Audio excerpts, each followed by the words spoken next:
Let's say you're faced with a sudden spike in spend and clicks from PMax without an attendant rise in conversions, which is not an unusual pattern.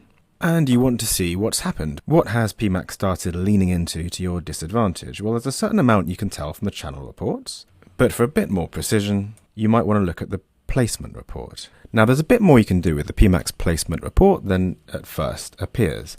So initially, you just get a list of impressions. You can see which placements have had the most impressions. But to see how things have changed a bit more clearly, you can add the day dimension, also add the placement type dimension for a bit more detail, and look at the pattern as it changes day by day. So this was pretty normal performance for the first couple of days of the week.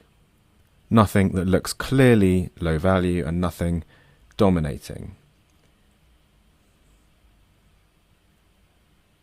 So how did things change as we saw that spike? We started seeing a number of YouTube videos with an unusually high number of impressions, one in particular, and then slightly unusually, from the 10th to the 11th, it switched from high volume of YouTube to a high volume of display placements.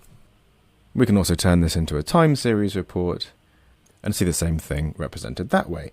Then what can you do about this? We can exclude specific placements. And if, as here, a certain YouTube video, this one involving the Sidemen, is dominating, you can actually exclude that. You can always try to keep things in check with targets and so on, but that doesn't stop these kinds of spikes from happening from time to time.